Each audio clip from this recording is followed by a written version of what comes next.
What's up, people? How's everybody doing out there today? Mount Vernon Kid back again, bringing those questions to you, those answers that you guys want to hear. Like to give a shout out to all my friends and subscribers out there. Hope everybody is well on their end. So let's get started with the questions, shall we? I got a lot of questions comic-wise, and a lot of questions that I guess a lot of people know my hobbies pretty well now. You know, comics, video games, movies, the whole shtick. You know. So let's get to it, shall we? All right. First couple of questions, I should say, are from Blue Goblin 101. Good people here. Good people. And he asks his number one. First question is, he says, I've seen your top 10 list, and they were great. And if any haven't seen, this is my top 10 Marvel heroes, my top 10 DC heroes, and my top 10 villains. But he asks, is any chance we're going to see a top 10 females heroes list and villains? Well, first and foremost, I did give you a top 10, 15 of my favorite comic superheroines. But as for a top 10 list, as well as a top 10 villain and hero list, oh yeah, Goblin, yeah, you'll probably definitely see me do one of those. You cannot disrespect and forget the ladies of the comic book nation, because they are very highly attractive, but they sure can kick your ass. So most definitely you'll see me do one of those. He says you heard me talk about my comments on OMD, basically One More Day, Spider-Man story arc. He says he wanted to get my reaction to it. Goblin, bruh, man, let me put it like this. I've said it before. I don't think everybody's probably heard me say it, but I've always said, and sometimes my eyes, Joe Quesada is a bastard. You know, I call him Fat Quesada for a reason, you know, because sometimes he makes stupid mistakes and stupid errors. You know what I'm saying? And in my eyes, the whole One More Day was totally stupid. You know, Joe Quesada was many of the head people at Marvel that didn't like Spidey being married. This was all this was just to get him to not be married anymore. You know, but I enjoyed Peter being married. It gave him more of a purpose also in life. You know what I'm saying? Well, we all know there's a reason why he became Spider-Man, why he continues to be Spider-Man, because in his fault he still blames himself for his Uncle Ben's death when he had the power, and you know, the whole great responsibility quote comes into perspective. But still, there's another part of it that says, well, he has a wife now, so he still has something fighting for. He has something to come home to. You know what I'm saying? Not just his loving Aunt May, but he has a wife. You know, he has Mary Jane to come home, and that's what all this that whole perspective of it was, just to get him to break up with Mary Jane, which was stupid. You know, I mean, other than that, my other problem is, how the hell Mephisto get all involved in this? You know, since when does Mephisto have anything to do with Spidey? You know, and I'm correct me if I'm wrong, guys, but I've never remembered Mephisto having that much power to wipe the world clean of the true identity of Spider-Man. You know, especially someone like Doctor Strange and many other powerhouses in the Marvel Universe, which is just utterly stupid in my book. So other than that, I really hated it. I thought it was stupid. If you wanted to get Spidey not to be married, why don't you just, I'm not saying you should have done it, but why don't you just put Mary, you know, kill her or something? But no, you gotta break up the marriage, which was a truly good marriage in my book.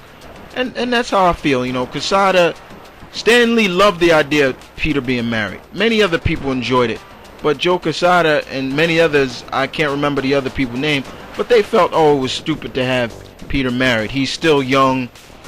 In the comic book world, he's still young, so why should he be an eligible bachelor instead of a married man? That's bullshit in my eyes.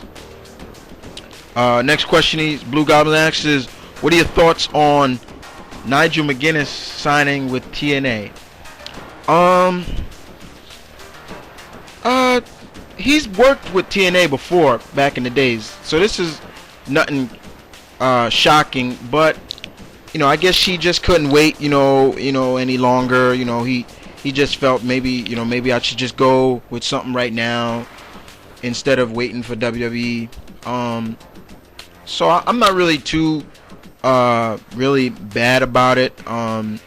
He seems to be making an impression again on TNA. He's going after Kurt Angle, starting with one of the big dogs there. So it is kind of weird in some eyes, because in my eyes it just seems he just didn't have enough patience to wait. But hey, it's his life, it's his career. He's got to do what he's got to do. You know what I'm saying? So no, not really too big. Not too much to say about that. It's cool.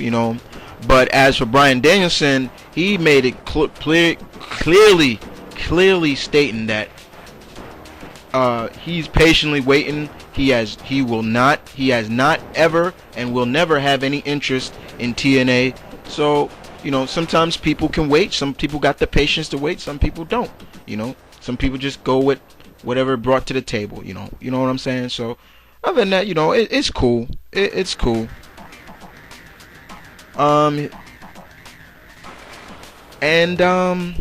He asks me a question. He says, everybody talks about Spider-Man 4 and everybody wants the Lizard and Kraven. I've made a big Spider-Man talk about that. If you guys want to check it out, look for opinion spots on it. I went down the list who I wanted, and those two are definitely who I want. I gave a plot line as well to how the story should go. But he says we already see who is Kurt Connors in there. But who would you want to be who would you want to portray Kraven, and why? Man, there was two actors that came to mind for Kraven. Josh Brolin, who is playing Jonah Hex in the Jonah Hex movie.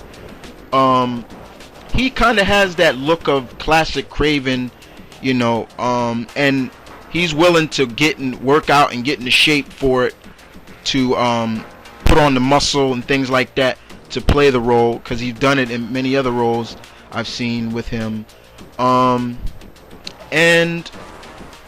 I may be on a loop here, but guys, I can see Gerard Butler playing Kraven. He's another guy that will work his ass off in the gym to get into shape. I guarantee you he can probably pull off a Russian accent, no problem, and he's got that look too. Just give him the beard, and he's got the little fuzz down at the bottom and the little mustache on the top. And those are my two guys that I can see playing, because like I said, these guys are willing to put on that muscle to play the role of Kraven, probably as well as to get in shape, learn weapons training and all kinds of stuff like that to get into shape. Look how I don't want to bring it up, but look at Gerard Butler in 300. He worked his ass off. The workout routine for that was killer, and he got into great shape for that role. You know what I'm saying? So those are two guys I can see really making it big as Kraven. There are others, this is just my take on it, guys, And that's 4 questions down by Blue Goblin. But Goblin is good people. Check out his channel, And the next question is from a new friend, Onyx081. And this is good people here too, good people. Check out his channel as well. And he asks me, if you could rewrite any character's origins, story, history, personality, who would it be? How would you choose to go about, and why? Man,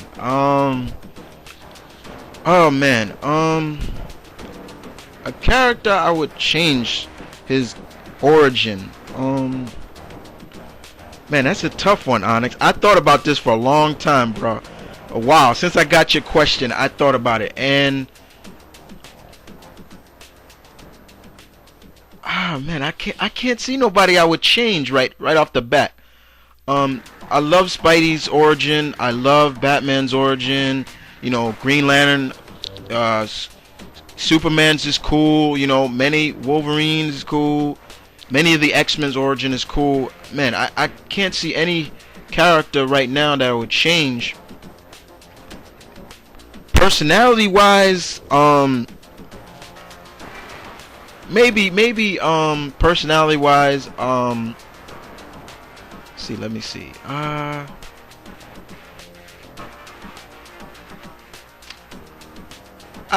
I can't even see that. I'm sorry, Onyx. I really can't.